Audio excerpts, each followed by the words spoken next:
بسم الله الرحمن الرحيم. اللهم صل وسلم وبارك على سيدنا محمد وعلى آله وصحبه وسلم تسليما كثيرا. ازيكم عاملين ايه؟ يا رب تكونوا بخير. زي ما شفتوا كده في المقدمة هنعمل النهاردة البرجر في البيت بمكونات جميلة وسهلة وسريعة، وكمان هنعمل لهم بقى اكل المطاعم في البيت. انا عندي هنا كيلو من اللحمة المفرومة، وحطيت كيسين من كيس خلطة البرجر بتاعة ماجي. الكيس مكتوب عليه ان هو يتحط على نص كيلو لحمة مفرومة، فانا عشان عاملة كيلو حطيت كيسين.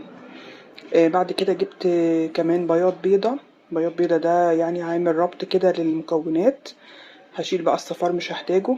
هحط حوالي معلقتين او 3 من الكاتشب، فانا ما كانش عندي كاتشب في ازايز، عندي اكياس فحطيت حوالي 3 اكياس.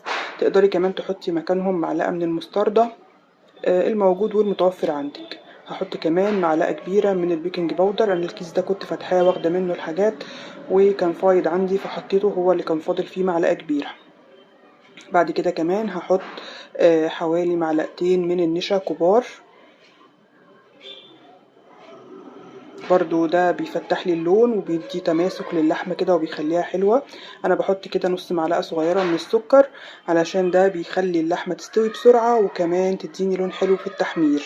هحط بقى الملح، طبعا مش هكتر علشان خلطة ماجي بيبقى فيها ملح، وهحط كمان رشة كده من الفلفل الاسمر، وهحط معلقتين من الزيت.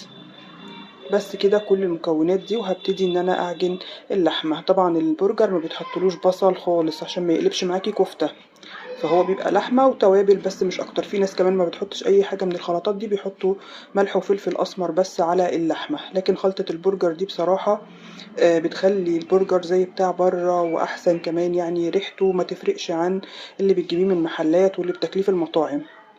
عايزه اقول لكم ان من ريحته لما بكون هدعكها كده اللحمه دي بايديا كده، الريحه بتفضل في ايديا فتره طويله جدا من خلطه الماجي دي. علشان كده بصراحه في الوصفه دي لازم البس جلافز، مع ان انا مش من عشاق يعني ولا من هواة لبس الجلافز في اي اكل، بس بصراحه ريحه البرجر بتبقى جباره ما بتسيبش ايديا خالص. عملتها مره، من بعد كده ما بقتش اعملها ابدا، يا اما البس كيس يا اما البس الجلافز كده لو موجود عندي. وابتدي ان انا ادعك اللحمه دي كويس جدا. ولو عندك كمان كبه حطيها في الكبه تاخد فرمه كده، بس انا ما عنديش بقى، الكبه بتاعتي بايظه. ففي ايديا كده وهعجنها كاني بعجن عجينه بالظبط. هقعد حوالي 10 دقايق كده اعجن فيها، وبعد كده هغطيها واسيبها في التلاجة كده تتشمع شويه. وبعد كده هنبتدي نشكلها. انا هشكلها على ايه؟ طبعا ما عنديش برضو مكبس برجر، فالحياه مش هتقف يعني. بجيب غطا بطرمان كده او غطا علبة سمنة او اي غطا انت تكوني يعني الحجم بتاعه مناسب ليكي. طبعا لو لقيت البرجر كده العجينة بتلزق في الايد، فبدهن ايدي كده دهنة زيت خفيفة، وببتدي اخد القطعة على قد بقى ما انا عايزة.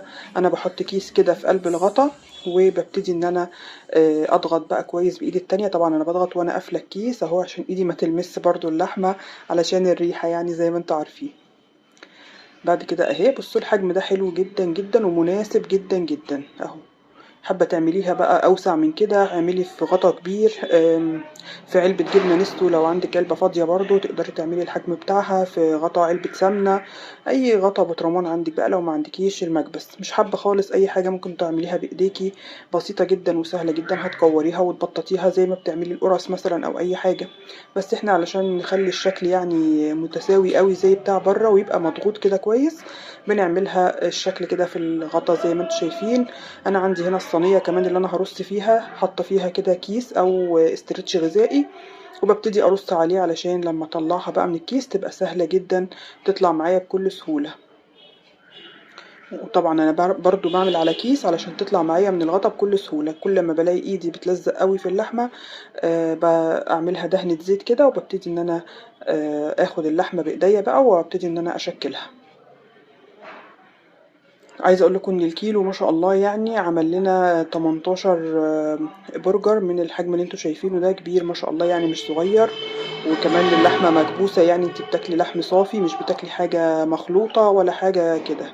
اهم انا رصيتهم بقى وحطيت بين الطبقات استرتش غذائي كده، طلعوا 18 واحدة بالظبط. انا بقى يعني هشيلهم، وكل اللي عايز بقى هعمل له الاكل بتاعه وقت ما يكون عايز ياكل. ممكن تعمليهم بقى وتحطيها في التلاجة لرمضان، تبقى جاهزة عندك في اي وقت مش فاضية تعملي اكل، اعملي كمية وشيليها. برضو الحاجات دي تنفع قوي في تجهيزات رمضان او في تجهيزات عموما في التلاجة، تنفع لاي وقت، فطار غدا عشاء، حد جالك على سهوة وعايزة تعملي اكل يبقى عندك حاجة تقدري تشتغلي منها.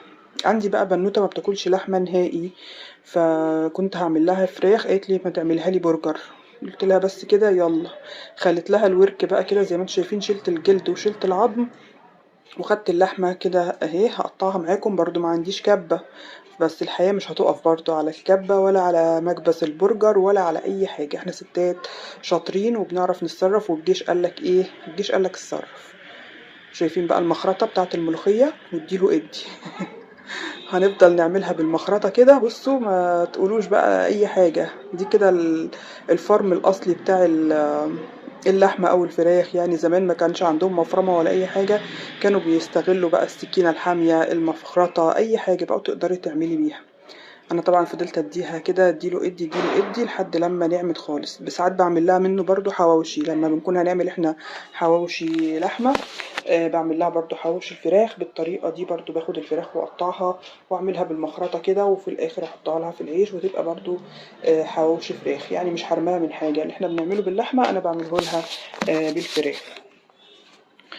طبعا هي كانت قالت لي انها هتاكل البرجر بعد ما انا خلاص كنت خلصت وحطيت الخلطه بتاعه البرجر كلها والحاجات كلها. لو كان عندي بقى شويه من خلطه البرجر اللي في الكيس كنت حطيت لها، وما كانش عندي غير الكيسين دول. فقلت بقى هتبلها انا من التوابل اللي موجوده عندي في البيت، وهيديني برضو نفس طعم وريحه البرجر. يعني اللي انت لو ما عندكيش خلطه البرجر حطي التوابل اللي انا هقول عليها دي مع اللحمه، هتديكي برضو تتبيله حلوه، وهتبقى ريحتها وطعمها هيبقى حلو جدا. طبعا هنحط بقى توم باودر وهنحط بصل باودر،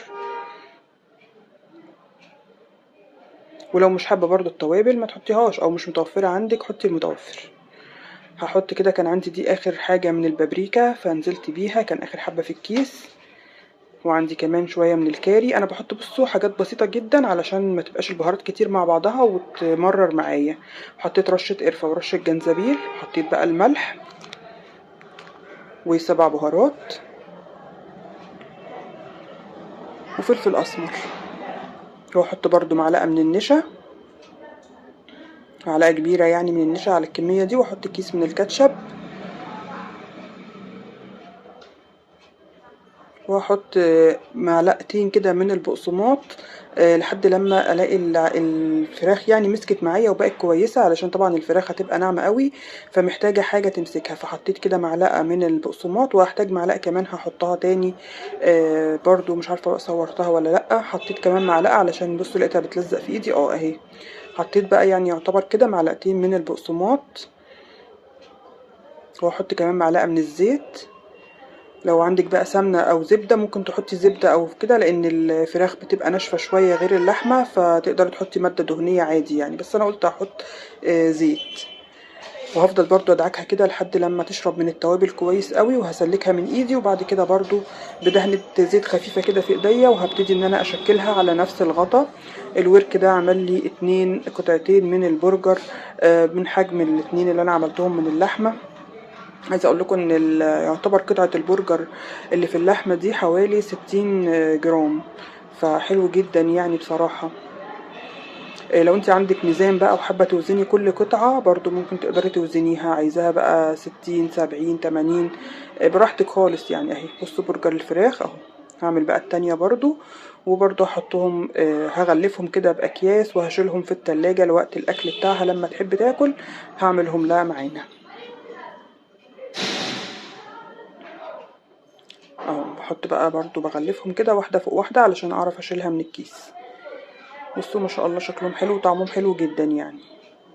وقت الاكل بقى بصراحة جيت اللي هياكل يعني على عدد اللي هياكل جبت الصينية دي وحطيت فيها كده معلقة من الزيت ونزلت بالبرجر زي ما انتم شايفين كده. وهبتدي ان انا اسويه بمعلقه الزيت دي بس كده، وابتدي ان انا افضل اقلب فيه لحد لما يستوي معايا خالص.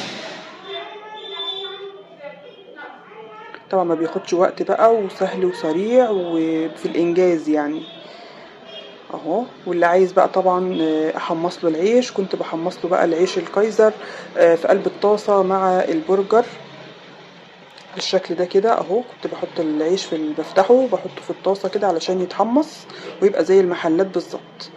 طبعا بقى التشكيلة السندوتش بقى براحتك. انا حطيت كده كاتشب، وهحط عندي هنا كابوتشا من الخس، وعندي طماطم وشرايح فلفل رومي، واللي انت عايزاه بقى كله حطيه وبراحتك. والرصه براحتك يعني، ايه الاول وايه الاخر مش هتفرق خالص، كله زي بعضه اهو. ده كده التاني اهو. انا حطيت الكابوتشا الاول، وبعد كده هحط عليه البرجر، وبعد كده هحط عليه الكاتشب. بصوا غيرت الطريقه الاولانيه خالص، واحط الطماطم واحط الفلفل.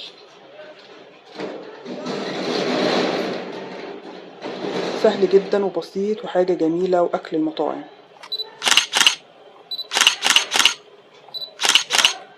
ادي كل السندوتشات اهي.